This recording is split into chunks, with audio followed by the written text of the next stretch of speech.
누가복음의 말씀을 매주일 또 말씀을 묵상하고 있는데 오늘은 또 누가복음 5번째로 오늘 하나님께서 우리에게 주시는 말씀입니다. 오늘 이 본문의 말씀을 통해서 또 하나님께서 어떤 하나님 되심을 우리에게 오늘 말씀해 주실까요? 네, 오늘 설교 제목을 저를 따라서 같이 한번 해보시겠습니다. 긍휼에 풍성하신 하나님. 한번 내보실까요? 긍휼에 풍성하신 하나님. 예, 여러분, 우리의 신앙생활은 하나님을 위해서 무엇인가를 하는 것이 아니라 한평생 우리 좋으신 하나님을 깊이 만나고 깊이 알아가는 것, 이것이 우리의 신앙생활의 모두입니다. 그래서 우리는 날마다 우리의 삶 속에 말씀을 통해서 어떤 하나님이신 것을 우리가 계속해서 만나고 체험하고 알아가야 됩니다. 오늘 이 본문의 말씀을 통해서 하나님은 긍휼에 풍성하신 하나님이시다. 긍휼에 풍성하신 하나님이시다 라고 하나님께서 오늘 말씀해 주십니다. 오늘 이 말씀을 우리가 함께 묵상하면서 성도 여러분, 긍휼에 풍성하신 하나님, 머릿속에만 기억되는 그런 것이 아니라 우리 마음속에 만져지고 깨달아지고 정말 또 동의하고 아멘할 수 있는 긍휼에 풍성하신 하나님을 우리가 다시 체험하고 만나는 그런 은혜가 있기를 주님의 이름으로 축복합니다. 예, 사실 긍휼에 풍성하신 이 하나님, 이 본문의 이 말씀은 사실 지난 주일날 제가 여러분과 같이 나눌 그 말씀이었습니다. 예, 참 우리 성도님에게 제가 덕스럽지 못하고 죄송하게도 이 허리에 운동하다가 이상이 생겨서 지난 주일에는 꼼짝하지 못하고 일어나지를 못했습니다. 통증이 너무 심해가고요. 예, 그러면서 오늘 이 선포할 말씀을 지난 주일날 선포해야 되는데, 예, 그래서 며칠 동안에 꼼짝하지 못하고 주일날 또 예배에 나오지도 못하고, 예, 그러면서 누워 있으면서 며칠 동안에 참 하나님은 때로는 우리에게 고통, 아픔을 주심을 통해서 우리를 더 낮추시고 또 그 자리에서 또 하나님을 더 새롭게 만나게 하신 것 같아요. 저는 그 허리가 아프면서 누워있는 그 시간에 여러분 생각해 보셔요. 주일날 제 모습을 강단에서 건강한 모습으로 하나님 말씀을 열정적으로 선포하고 예배를 드려야 될 목사가 주일날 자리에 누워있다. 참 얼마나 초라한 모습일까요? 예. 그러면서 예, 저는 이 며칠 동안의 그 자리에서 긍휼에 풍성하신 하나님, 제가 전하려고 했던 이 메시지, 그 하나님은 더 제가 몸소 깨닫고 체험하게 해 주셨던 그런 한 주간이었습니다. 예, 그래서 허리가 좋지 않아서 통증으로 누워 있으면서 주일날 또 이렇게 제 모습을 돌아보면서 얼마나 제 자신이 불쌍하고 초라한지요. 그러면서 하나님 앞에 제가 계속해서 기도했던 기도가 무엇이냐면은, 하나님, 참 우둔하고 참 부족한 어리석은 이 종을 하나님 불쌍히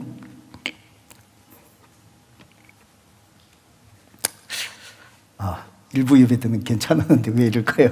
예, 그래서 부족한 종을 불쌍히 여기주세요. 참으로 그 기도였습니다.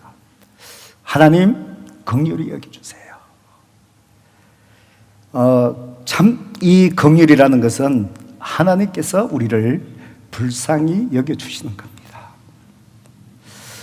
저는 가만히 생각을 해봤습니다. 그렇구나. 내가 매일 주일마다 이 강단에서 설교할 수 있는가? 참 이것이 하나님의 긍휼하신 불쌍히 여기심이었구나. 참 그때는 제가 당연히 주일날 담임 목사이니까 말씀을 증거하고 또 말씀을 선포하고 그런 걸로 알았는데, 내 육신이 약해지고 그 자리에 움직이지도 못하는 그 상황 속에 놓일 때, 내가 이 자리에 말씀을 전할 수 있는 것, 하나님께서 불쌍히 여기셔서 건강 주셔서 이 말씀을 선포할 수 있게끔 허락하셔야 내가 이 자리에 설 수 있구나. 참 그것을 깨달았습니다.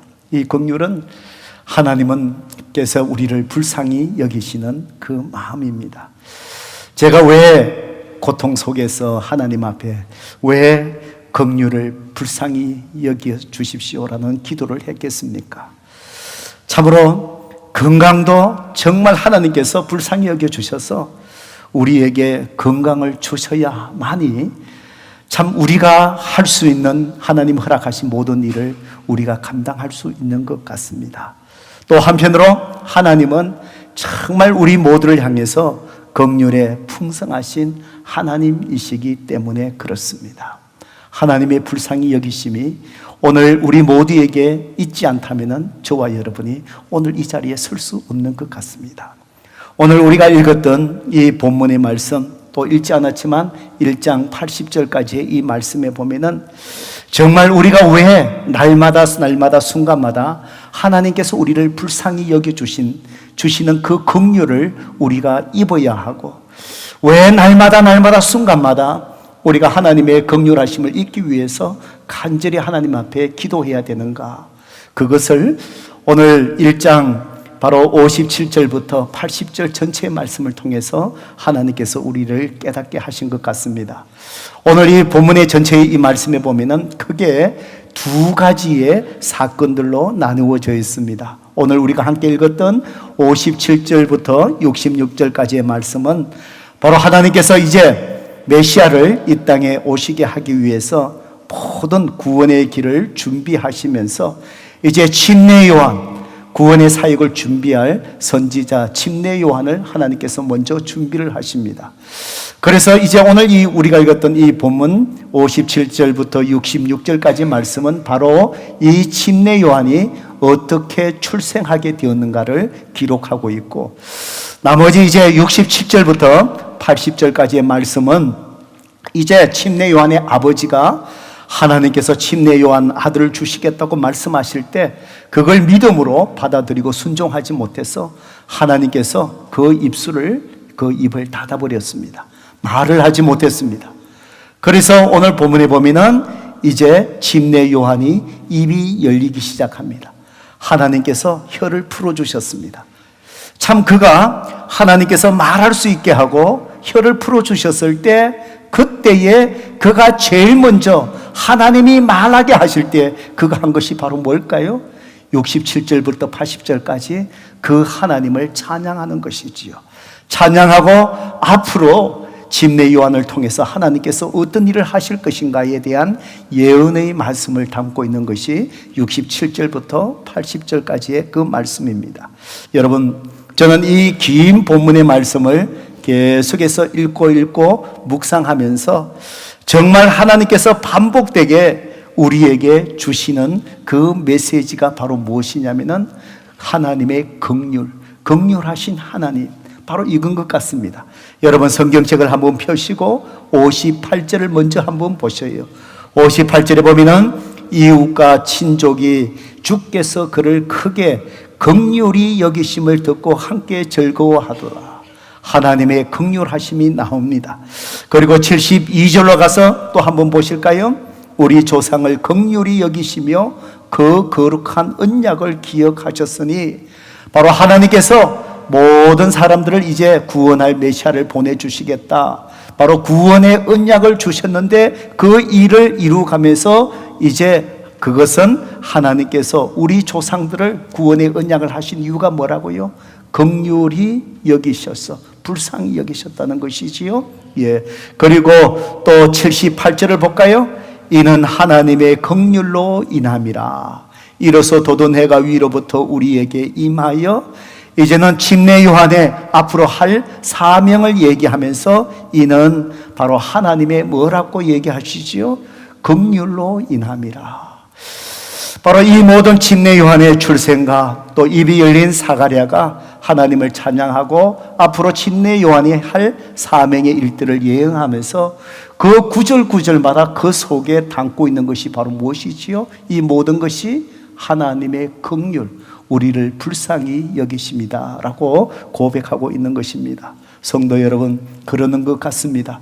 오늘 제가 이 자리에 서서 하나님의 말씀을 선포할 수 있는 것, 물론 제가 치료도 하고 약도 먹고 운동도 하고 또 일주일 동안 여러분이 기도해 주셨고 관리하고 했는 것도 있지만 근본적으로 바로 무엇일까요? 하나님께서 불쌍히 여기신 긍휼함이 있기 때문인 줄로 믿습니다. 오늘 이 자리에 여러분이 예배드릴 수 있는 것, 이 모든 것 하나님이 불쌍히 여기신 긍휼함이 있기 때문에 오늘 이 자리에 나와서 우리가 예배 드릴 수 있는 것입니다. 우리는 우리의 삶 속에 하나님이 불쌍히 여겨주시는 긍휼함을 입어야 합니다. 또한 하나님께서 불쌍히 여겨주시는 긍휼함을 입기 위해서 우리는 하나님 나를 불쌍히 여겨주옵소서, 내 가정을 불쌍히 여겨주옵소서, 내 자녀를 하나님 긍휼히 여겨주옵소서, 우리는 하나님의 긍휼하심을 간절히 구해야 됩니다. 저는 이 본문의 모든 말씀을 또 묵상하면서 정말 우리가 왜 삶 속에 계속해서 하나님께서 불쌍히 여겨주시는 긍휼하심을 위해서 간절히 구해야 되겠는가? 하나님께서 세 가지로 우리에게 말씀해 주시는 것 같습니다. 첫 번째로 57절과 58절을 통해서 왜 우리가 하나님의 긍휼하심을 간절히 구해야 되느냐? 그것은 하나님의 긍휼하심이 임해야만이, 하나님의 긍휼하심을 입어야 하나만이 우리의 존재의 원천이 될 수 있기 때문이라고 얘기합니다. 존재의 원천, 조금 어려운 말이지만 쉽게 설명하면은 우리 삶의 모든 것의 시작, 출발이 될 수 있다는 것입니다. 오늘 이 자리에 있는 것도 하나님의 긍휼하심이 있어야 이 자리에 있을 수 있다는 것입니다. 오늘 내 가정, 내가 하는 직장, 사업의 터전, 이 모든 것이 어려움 없이 잘 감당할 수 있으려면은, 또 그러려면은 여러분 하나님의 긍휼하심이 있어야 그것이 가능하기 때문에 하나님의 긍휼하심은 우리 삶의 모든 것의 존재의 시작 원천이 된다라는 말씀이시죠. 57절 58절의 말씀을 함께 읽어볼까요? 같이 읽어봅니다. 시작. 엘리사벳이 해산할 기한이 차서 아들을 낳으니 이웃과 친족이 주께서 그를 크게 긍휼히 여기심을 듣고 함께 즐거워하도다. 여러분, 침례 요한이 정말 이제 태어나게 된 바로 여러 가지 배경을 설명합니다. 엘리사벳이 기한이 차서 아들을 낳았다. 여러분, 소문만 듣고 있던 그 이웃들이 얼마나 놀랐을까요? 바로 이 엘리사벳, 아이를 낳지 못하는 그런 여인으로 알고 있었지요. 이제는 나이가 많아서 아이를 낳을 수 있는 소망이 없는 여인인데 어느 날 엘리사벳이 아이를 가졌대요. 참 아이를 가졌다 그러면서 이제 그 엘리사벳이 기한이 차서 아들을 낳았다. 그들이 눈으로 직접 보게 됐을 때 이웃 모든 사람들의 그 감격과 놀라움은 우리가 상상할 수 없을 거예요. 어떻게 이 일이 가능했는가? 아이를 낳지 못한 이 엘리사벳의 가정에 어떻게 아이를 낳을 수 있는가? 이제 여러 가지의 이야기를 들으면서 이웃과 친족이 주께서 그를, 이유가 뭐라고요? 크게 긍휼히 여기심을 듣고 함께 즐거워하더라. 성도 여러분, 이 엘리사벳의 이 가정에 정말 하나님께서 침례 요한을 낳게 하신 것, 아이를, 생명을 주신 이유가 궁극적으로 무엇이었다라고 성경은 기록하고 있습니까? 하나님께서 엘리사벳의 이 가정을 어떻게 하셨다고요? 긍휼히 여기심, 불쌍히 여기셨다라는 것입니다. 성도 여러분, 그런 것 같습니다. 오늘 저와 여러분의 모든 삶의 모든 시작은 내 노력으로 내가 기회 속에서 열심히 했기 때문에 이루어진 것 같이 보이지만 성도 여러분, 우리 삶의 모든 것은 시작은 내가 아니라 하나님의 긍휼하이 여기심, 하나님이 불쌍히 여기심으로 인한 것이란 사실 우리는 겸손히 고백할 수 있어야 합니다. 여러분에게 배우자를 주신 것, 때로는 불만족스럽고 때로는 불평이 있을 수 있지만 하나님께서 여러분을 불쌍히 여기셔서 여러분에게 최고의 배우자를 허락해 주셨다는 것을 깨달으셔야 합니다. 여러분, 제가 이 얘기하니까 서로 마주보고 씩 웃는 분들 많이 계시지요? 예. 저도 저희 부부도 마찬가지입니다. 때로는 우리가 같이 살아가면서 또 배우자의 또 약한 점 때문에 불편할 때가 많이 있지요? 때로는 원망하지요? 하나님 왜 이런 사람을 줘서 평생을 이렇게 고생하게 하십니까? 라고 얘기하지요? 오늘 찬양하신 분들 너무너무 하나님을 찬양한 모습이 어떻습니까? 참 아름답지요? 예, 제가 가끔 가서 아까 얘기한 것처럼 항상 얘기합니다. 남편 옆에 이렇게 앉아 있는데 제가 서서 얘기합니다. 아이고, 이렇게 하나님을 아름답게 찬양하는 이런 자매와 사는 남편은 얼마나 행복하실까? 그러면은요, 자매님들이 그냥 씩 웃고 마는 사람도 많이 있고요. 그냥 아이고 하고 고개 돌리는 사람도 있고요. 남편을 쭉 바라보는 사람도 있고, 이게 거부 반응이 더 많이 일어나는 것이지요. 예, 부부 생활은 다 그런 것 같아요. 예, 같이 아무리 좋아도 이게 같이 살면은 이 좋은 줄 모르는 것 같아요. 가끔 한번 떨어져 있어 보면은 귀한 걸 아는데, 여러분, 때로는 배우자가 여러분을 힘들게 해도 여러분, 이 배우자를 만나서 살게 한 삶의 존재의 원천이 오늘 뭐라고요? 하나님의 긍휼하심. 여러분, 때로는 힘들 때 그 배우자를 바라보면서 생각해 보셔요. 아이고, 하나님께서 이 사람을 불쌍히 여기셔서 나에게 붙여주셨구나. 여러분, 이 생각을 해보시면은요, 아이고, 하나님이 내 아이면은 이 사람을 거두기가 힘들어서 나를 붙여주셨구나. 이 생각하면 어때요? 그래도 내가 저 사람을 거두어야 되지. 긍휼의 마음이 생기는 것이지요. 예, 여러분, 하나님께서 긍휼로 불쌍히 여기셔서 나에게 모든 존재, 배우자조차도 나에게 허락해 주셨다라는 하나님의 긍휼하심을 깨닫게 되면은요, 하나님의 그 긍휼하심이 나를 통해서 흘러가는 것 같아요. 내가 그분을 불쌍히 여길 수 있는 것 같아요. 그래, 내가 감당해야 되지. 내가 그 허물을 덮어야 되지. 성도 여러분, 오늘 우리 삶 속에 가정을 주신 분도 하나님의 긍휼하심으로 인한 것은 또 믿습니다. 여러분의 자녀에 하나님께서 주신 것도 다 하나님의 긍휼하심, 불쌍히 여김 주신 줄로 믿습니다. 오늘 여러분의 삶 속의 기억과 모든 일들이 잘 되어지십니까? 하나님께서 저와 여러분을 불쌍히 여기셔서 그렇게 은혜로 덮어주신 줄로 믿습니다. 예수님께서 이 땅에 사람의 모습으로 오신 것도 하나님의 불쌍히 여기신 긍휼하심입니다.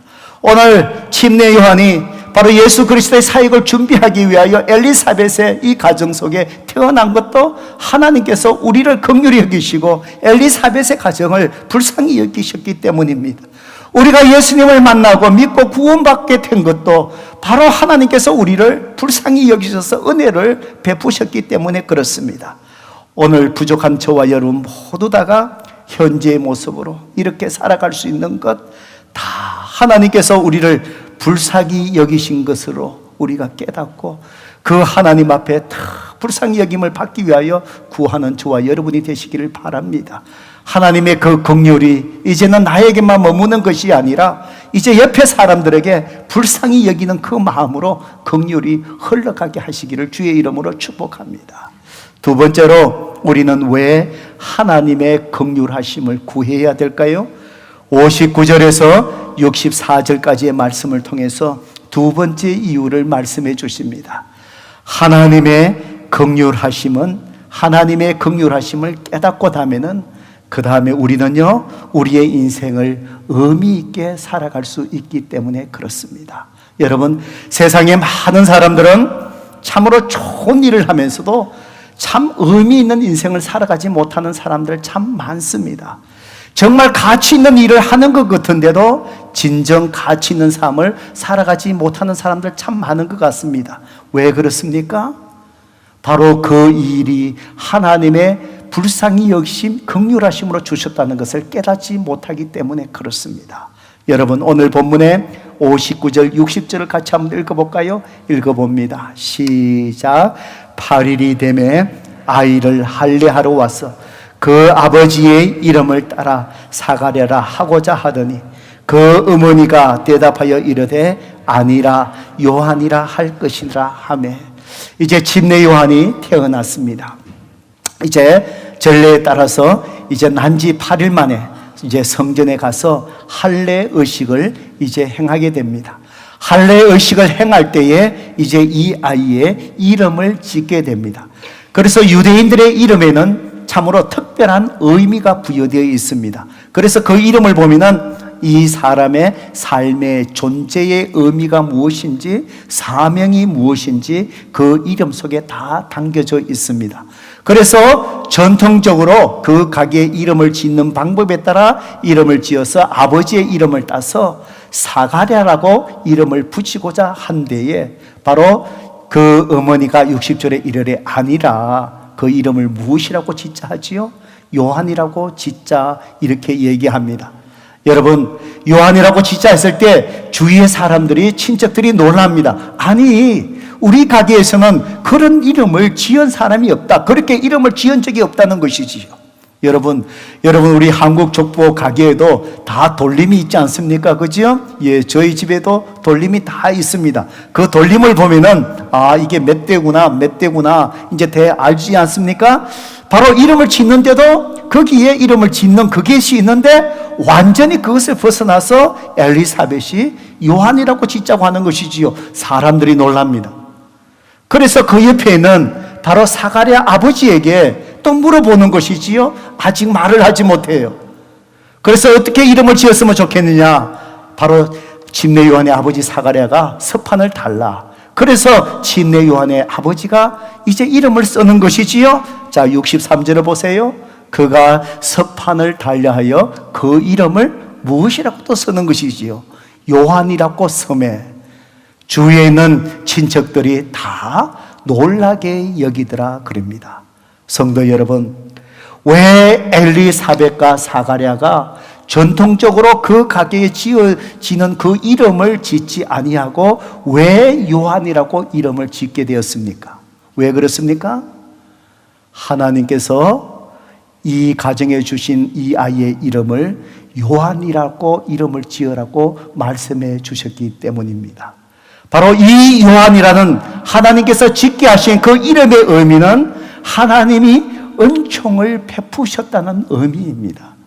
바로 요한이라는 하나님의 은총, 하나님의 은혜 그 속에 이 침례 요한이 왜 태어났고 이 아이의 사명이 뭐고 존재의 의미가 바로 무엇인지를 다 담고 있는 거예요. 그것은 바로 뭘까요? 은총, 정전의 침례 요한이 이 가정의 하나님의 은혜지만 바로 메시아 사역을 준비하면서 모든 사람을 구원의 자리로 이끌며 죄를 깨닫게 하는 하나님의 은혜가 흘러가게 하는 그런 자의 삶을 살 것이라는 존재의 의미지죠.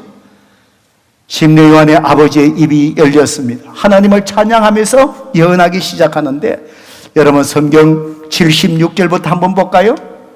76절에 보면은 침례 요한의 아버지 사가랴가 무엇이라고 얘기합니까?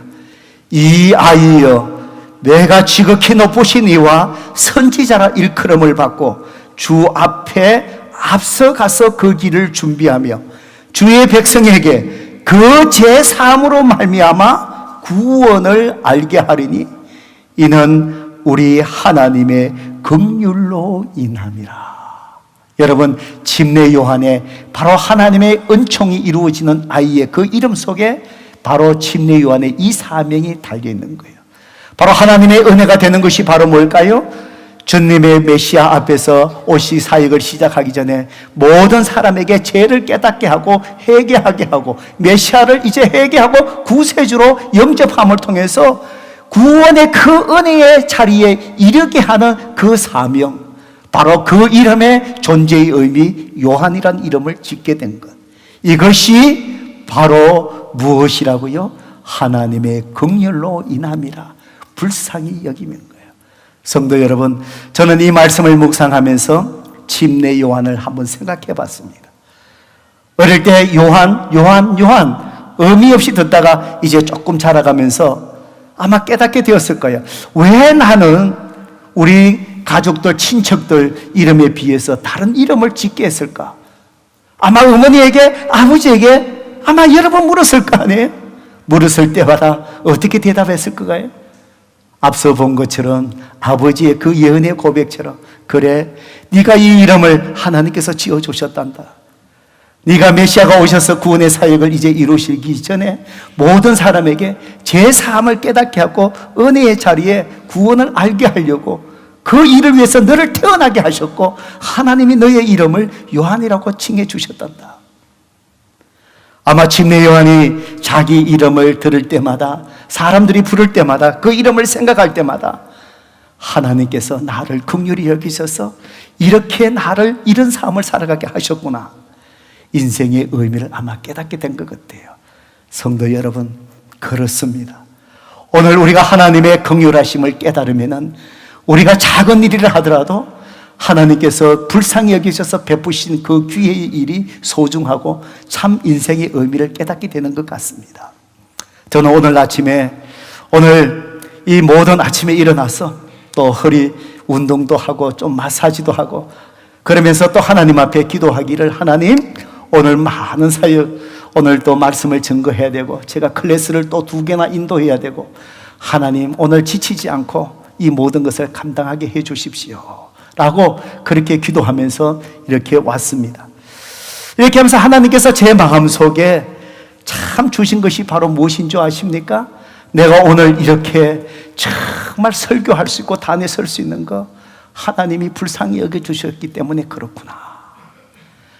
오늘 이 자리에 설 수 있는 것이 하나님의 불쌍히 여겨주신 긍휼이라는 생각을, 마음을 깨닫게 되고 그걸 가지고 다니까 정말 평소와 달리 오늘 설교하는 이 자리가 예사롭지 않은 자리인 것 같아요.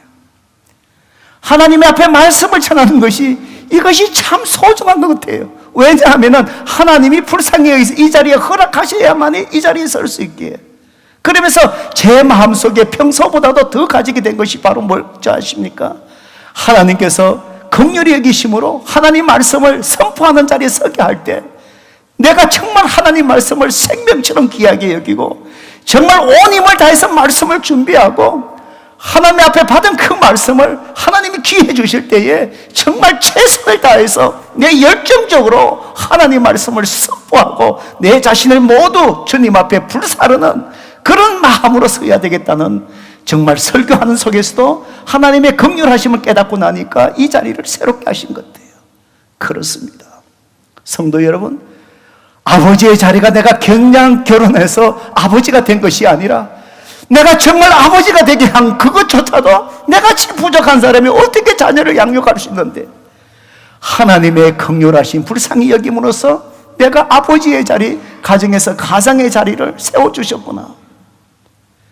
하나님의 이 긍휼하심을 깨닫는다면 우리는 아버지의 자리가 정말 평범한 자리가 아니라 그 자리가 사명의 자리고, 이 아이들이 부모의 품을 떠나기 전에 내가 아버지로서, 가장으로서 내가 무엇을 해야 될 것인지 하나님의 긍휼하심을 깨닫는다면 우리는 더 아버지의 사명을 감당할 수 있는 자리에 나아갈 수 있는 것이 아니겠습니까? 오늘 여러분에게 가정을 주신 것도 하나님의 긍휼하심입니다. 사명의 자리가 되시기를 바랍니다.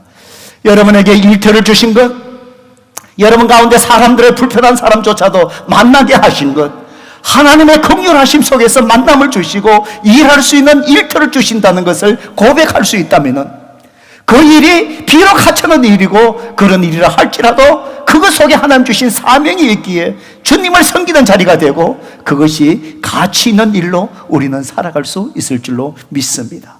우리는 왜 하나님의 긍휼함을 입어야 되고 긍휼하심을 구해야 합니까? 하나님의 긍휼하심을 알 때 우리의 인생이 의미 있게 되기 때문입니다. 마지막으로 우리는 왜 하나님의 긍휼하심을 구해야 하겠습니까? 65절과 66절을 통해서 하나님은 세 번째로 우리에게 그 이유를 말씀해 주십니다.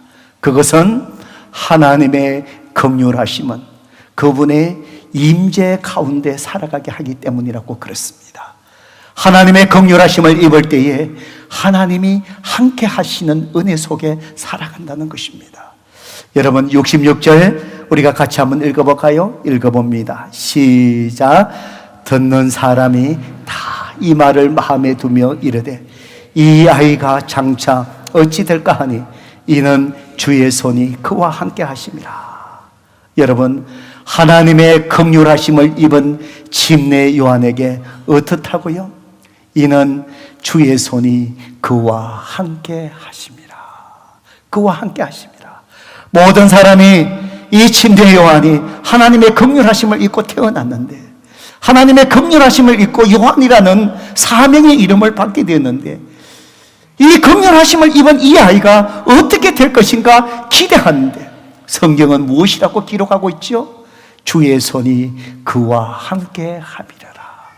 성도 여러분, 하나님의 긍휼하심이 우리 가운데 있을 때에 하나님이 우리와 함께 하시는 것 같습니다. 오늘 긴 본문에 우리가 다 읽지 않았지만 이제 80절 여러분 한번 보실까요? 누가복음 1장 80절에 보면은 성경은 이제 뭐라고 기록하고 침례 요한의 출생을 마무리하고 있습니까? 함께 같이 한번 성경을 읽어볼까요? 시작. 아이가 자라며 심령이 강하여지며 이스라엘에게 나타나는 날까지 빈들에 있느니라. 하나님은 긍휼하심을 베푸시고 긍휼하심을 입은 침례 요한이 이제 선지자로 활동하기 전까지 하나님께서는 늘 함께하여 주셨고 심령이 강하여져서 계속해서 하나님의 사역을 감당할 수 있는 선지자로 이제 잘 준비되어 가게 하셨다라는 것을 말씀하고 있습니다. 하나님의 긍휼하심을 입었기 때문입니다. 성도 여러분, 오늘 우리의 모든 삶의 문제 속에서 하나님 이거 해결해 주세요, 하나님 이거 응답해 주세요 라는 그런 우리의 필요에 대한 기도보다도 가장 앞서는 기도가 무엇인 줄 아십니까? 하나님의 긍휼을 구하는 것입니다. 하나님, 나를 불쌍히 여겨 주옵소서. 여러분, 마태복음 9장에 보면은 앞이 보이지 않는 두 맹인이 주님이 그들의 곁을 걸어가는 그 소식을 듣고 보이지 않는 가운데 많은 군중이 있는 가운데 그 속에서 정말 주님의 도우심의 은혜로 두 맹인이 눈을 뜨는 사건을 기록하고 있습니다. 그 두 맹인이 눈을 뜨게 된 그 근본적인 원천 이유가 무엇인 줄 아십니까? 마태복음 9장 27절 한번 읽어볼까요? 읽어봅니다. 시작. 예수께서 거기에서 떠나가실 때 두 맹인이 따라오며 소리질러 이르되 다윗의 자손이여 우리를 불쌍히 여기소서 하더니. 성도 여러분, 그들은 눈이 불편한 가운데에 그들이 당연히 주님을 이렇게 찾는 이유가 바로 뭘까요? 눈이 뜨는 거잖아요. 그렇지만 내 눈을 뜨게 해 주십시오라고 주님 앞에 구하기보다도 그 이전에 그들이 주님 앞에 겸비한 모습으로 주님 앞에 구한 것이 무엇입니까? 다윗의 자손이여 우리를 불쌍히 여겨 주옵소서. 우리를 불쌍히 여겨 주세요. 긍휼을 여겨 주십시오. 여러분, 주님께서 간절히 소리를 지르면서 외치면서 간절한 마음으로 우리를 불쌍히 여기셔서 주님의 긍휼히 여기심, 불쌍히 여기심을 받을 때에 그 눈이 뜨여지는 거예요. 성도 여러분, 오늘 우리에게 이 간절함이 있어야 합니다. 오늘 여러분의 삶이 안정되어 있습니까? 고난이 없으십니까? 걱정이 없으십니까? 모든 것이 다 잘 되어 가십니까? 하나님의 긍휼하심을 구하셔야 합니다. 긍휼하심이 임해야 됩니다. 정말 하나님 앞에 손을 들고 정말 간절히 부르짖으며 주여 나를 불쌍히 여겨 주옵소서. 나를 불쌍히 여겨 주옵소서. 누가복음 7장에 보면은 나인성의 한 가부라 그랬습니다. 남편을 먼저 여의고 홀 아들을 키우면서 아들 하나의 희망을 걸고 살아갔던 한 여인이 있는데 이 아이가 정말 죽어버린 거예요. 여러분 생각해 보세요. 아이 하나의 소망을 걸고 살아온 홀 여인이, 홀 아들이 먼저 세상을 떠나버린 거예요. 얼마나 비통하겠습니까? 얼마나 슬픔이 있겠습니까?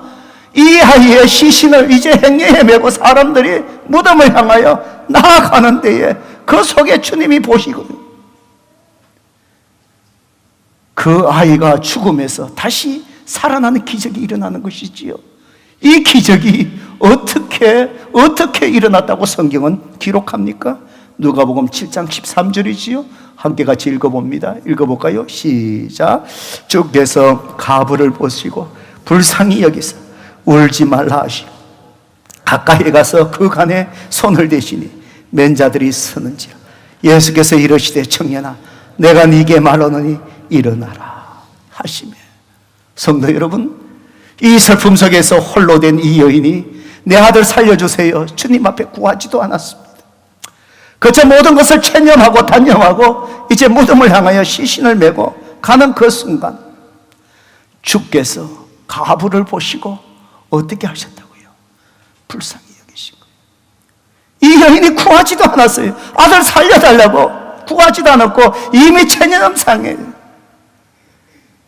그 가부를 향하여 주님의 긍휼히 여기심, 불쌍히 여기심. 주께서 가서 긍휼을 있게 하셨을 때 죽었던 아들이 살아나는 역사. 성도 여러분, 주님께서 우리를 불쌍히 여기시는 긍휼하심이 오늘 저와 여러분 가운데 있기를 바랍니다. 주님 우리를 불쌍히 여기셨어. 우리 가정을 불쌍히 여기셨어. 주님 내 자녀 불쌍히 여기시옵소서. 내 배우자를 불쌍히 여기시옵소서. 이 교회와 이 민족을 주님 불쌍히 여기시옵소서.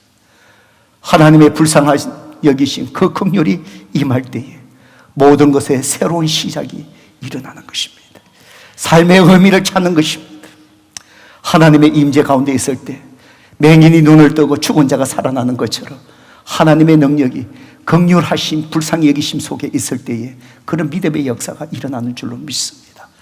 오늘 하나님 앞에 불쌍히 여기심을 구하는 저와 여러분이 되고, 하나님이 우리를 불쌍히 여기셔서 은혜 베푸시는 그 은혜가, 긍휼하심의 은혜가 오늘 여러분 가운데 있기를 주님의 이름으로 축복합니다.